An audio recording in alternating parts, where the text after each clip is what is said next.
جی start السلام علیکم ورحمۃ اللہ وبرکاتہ۔ الحمدللہ رب العالمین والصلاة والسلام علی سید المرسلین وعلی آلہ وصحبہ اجمعین۔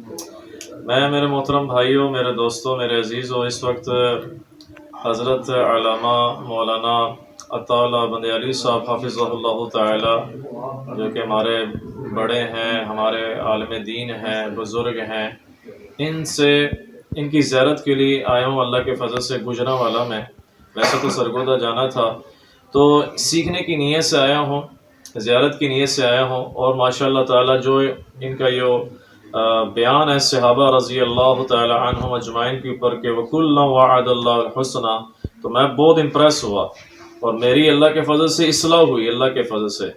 اور بھی ہمارے ہزاروں بھائی ہیں، بہنیں ہیں، بیٹیاں ہیں جن کی اصلاح ہوئی اللہ کے فضل سے۔ تو اسی نسبت سے مولانا صاحب سے میں گزارش کروں گا آپ بھی کچھ فرما دیں، اور میں ان علماء کرام کی، علماء حق کی برکت سے، تو مولانا صاحب سے گزارش ہے آپ بھی کچھ لفظ کشائی فرمائیں تاکہ ہمیں بھی فائدہ، ہماری اصلاح ہو جائے۔ جزاک اللہ خیر۔ یہ پھر آپ کاٹ لیے گا۔ جی میں خود کروں گا۔ بسم اللہ الرحمن الرحیم۔ میرے لیے انتہائی دلی مسرت اور قلبی خوشی کا وقت ہے کہ ہمارے عزیز عماد الاسلام جیلم سے ہمارے ہاں تشریف لائے مجھے ملنے کے لیے۔ ان پر بڑا اعتماد بھی کرتے تھے، یہ ان سے متاثر بھی تھے۔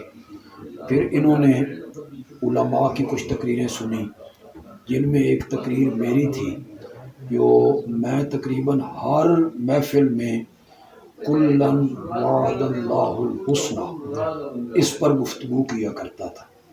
اس نے انہیں متاثر کیا اور اللہ نے انہیں صراط مستقیم، راہ ہدایت اللہ نے انہیں عطا فرمائی۔ یہ وقت ہوتا ہے بعض اوقات بندہ متاثر ہو جاتا ہے کچھ ایسے لوگوں سے جو گفتگو کرتے ہیں، پھر مختلف قسم کے حوالے پیش کرتے ہیں۔ انہوں نے پھر تحقیق کی اور انابت دل میں موجود تھی تو اللہ تعالیٰ نے انہیں سمجھ عطا کر دی کہ صحابہ کرام کے متعلق اس سے اللہ نے انہیں بچا لیا۔ میری یہ دعا ہے کہ اللہ تعالیٰ انہیں استقامت عطا فرمائے اور اللہ انہیں عظمت صحابہ کے لیے کام کرنے کی توفیق عطا فرمائے۔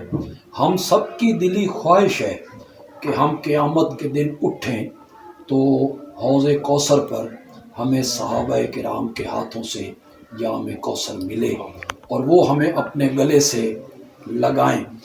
صحابہ دین کے عینی گواہ ہیں، چشم دید گواہ ہیں۔ اگر وہ مجروح ہو جائیں اور ان میں سے ایک بھی جھوٹا ثابت ہو جائے تو دین کا پورا مقدمہ خارج ہو جاتا ہے۔ اہل سنت عوام کو، ہمارے بھائیوں کو، بہنوں کو، ماؤں کو، انہیں اس بات پہ غور کرنا چاہیے کہ دین کے گواہ قرآن، حدیث، ارکان اسلام، احکام دین، ان سب کے جو عینی گواہ ہیں وہ صحابہ ہیں۔ اور اگر گواہ مجروح ہو جائے تو مقدمہ خارج ہو جاتا ہے۔ اگر ان سب چیزوں کو بچانا ہے تو صحابہ کی صداقتوں کے گردا گرد پہرے دار بننا پڑے گا۔ اللہ ہمیں اس کی توفیق عطا فرمائے۔ میں ایک مرتبہ پھر عماد الاسلام صاحب کا شکریہ ادا کروں گا کہ وہ ہمارے پاس تشریف لائے، اور میں انہیں دعوت دوں گا کہ وہ کسی جمعے کے موقع پر یا جمعے کے علاوہ وہ سرگودا